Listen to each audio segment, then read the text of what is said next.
Hi daawwattoota keenya kabajamoof jaalatamoo akkam jirtu nagaa keessanii anillee nagaa guutuun qaba galanni kansaa haa ta'u isiniin jedha arrammoo dhufeetan jira dhengadda viidiyoo tokko isiniif gadhiisin ture utaalluun naqabe jedhe haa ta'u malee kaleessallee viidiyoo qophii wayiin qabaa ka jedhu viidiyoo isin biraan ga'een ture egaa sanarratti namoonni baay'anii yeroo mana hindaanqoo keessa seentu maaksii godhadhu jettanii gorsa hedduu keessan naa kennitanii gorsa keessan fudhadheeraa baay'ee tokko latuumaa ulfaadhaan isiniin jedha haa ta'u malee mana hindaanqoo kanallee baay'inaan hin seenu biraati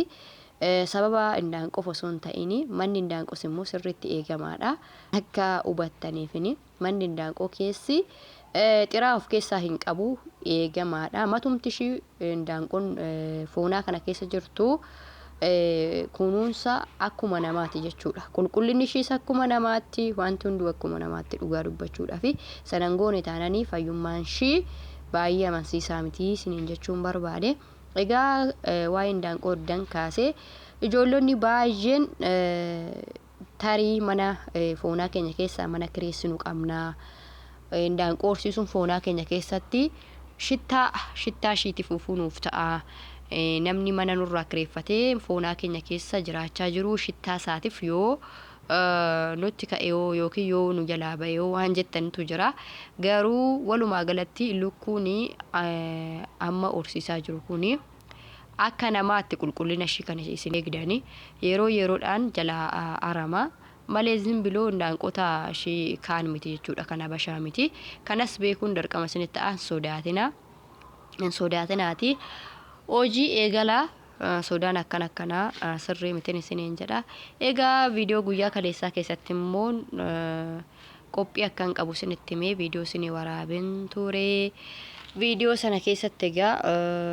akkuma isiniin jedhee waamichillee narra ture keessummaallee harmeen kiyyaa narra turani haa ta'u malee egaa erga kun hundumtuyyuu xumuramee oolmaan koo guyyaa har'aa meeshaadha meeshaa dhugaa dubbachuudhaa fi meeshaa baay'een fayyadama ani mana keessatti yeroo sagantaa xiqqoollee haa ta'u sagantaa xiqqoo nama irbaata nama lama yookiin nama sadii nyaachisan illee yoo ta'e meeshaan xiqqoon danga'u maaliif akka ta'e egaa akkuma argitanii meeshaan dilli kun gadi yaa'ee jira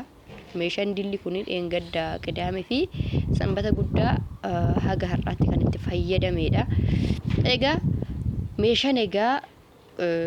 addadduma nama barbaachisa saaniin matumasaa waan barbaachisuuf qaba burcuqqoon matumasaa waan barbaachisuuf qaba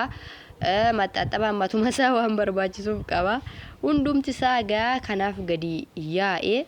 har'agaa dhugaa dubbachuuf samuuna kana baay'ee tokko qofaan na jaanjessee jira walumaa galattuyyuu dhugaa booboon isa garmalee narra jira haa ta'u malee egaa meeshaan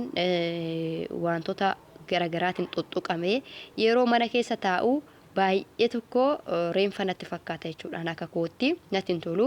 reenfu maree isa reenfa waan namni du'ee mana keessa jiru natti fakkaata isiniin jedha natti hin tolu amma meeshaa sana qulqulleessee bakka isaatti deebisutti baay'ee tokko natti hin tolu kanaaf egaa mataa koo hidhadhee akkuma argaa jirtani akka aduun xiqqoo naayuun taane mataa kiyya hidhadhee meeshaa kana dhiqoottan ka'ee meeshaa kana akkuma argitanii walumaa galatti wanni hafigaa hin jiru xiqqoo aduu keessa waan ta'eef carariin irra bu'ee walumaa galli meeshaa isinitti mul'achuu dhabullee wanni akka saanii wanni akka biradistii wanni akka saafaa wanni akka baaldii tokko namne meeshaan mana keessaa qoraaliyoo mana keessaa tokko ittiin namne isiniin jedha dirqama koo maalin godhare dhiquun qaba mucayyoon koollee xiqqishuun hojii xixiqqoo naa gargaarti buna naa danfisti waan xixiqqaa hin hojjetti garuu immoo meeshaa dilaa akkanaa meeshaa biifee keessatti deebi'u umuriishis xiqqoo waan daa'ima taate fi baay'ee meeshaa dila kana hin dhiqxu garuu waan saanii mana keessa jechuudha hinuma dhiqxi saanii tokko lama hin dhiqxi maaqrabaa xixiqqoo kana hin dhiqxi sanaan ala waan akka baaldii waan akka birdistii saanii biifetti deebi'u kana hin dhiqxu sababiin isaa saaniin biifetti deebi'u seeraan dhiqamee qulqullaa'ee goggogiiti waan ta'eef egaa daa'imummaa waan taateef saanii biifee kana keessaa dhiquu hin dandeessu wanta ofishiititti nyaatte inni buna hin daffisti dhugaa dubbachuuf mucayyoon xiqqooni suni buna hin daffisti gaafa sin jedhu kasal mandajaa ul fuudhuu dadhabdi kasal mandajaa namni bakka shin kasala qabsiistutti geessinaafin buna hin daffisti imbuusti namaan kenniti baay'ee tokko qaxaleedha qalxaaffadha akkuma dubbishiiti hojiin ishis qalxaaffadha ishiin maal waanuyyuu nan dhiqaa isin dhukkubaa ciisaa deebi'aati tumanaan jettu ani shididee meeshaa koo ofirraa dhiqee keessummaa keenya ofirraa gaggeessine erga keessummaa keenya ofirraa gaggeessine gaa meeshaa kana dhiqee sana booda gara manaattan deebi'a hojii negaa dhugaa dubbachuudha fi biyya ofii keessattis uyyumti ta'anii oolaniin jiru dhugaa dubbachuudha fi numa hojjetu ganamuma kana akkuma biyya arabaa sana ganama erga kaane aga galgalaatti numa hojjenna dhugaa dubbachuuf nusi gidduudha nagaa mana keenya cinqii hin qabnu jennee ofirraa taa'uu garuu hin dandeenya garaagarummaan biyya arabaa fi Itoophiyaa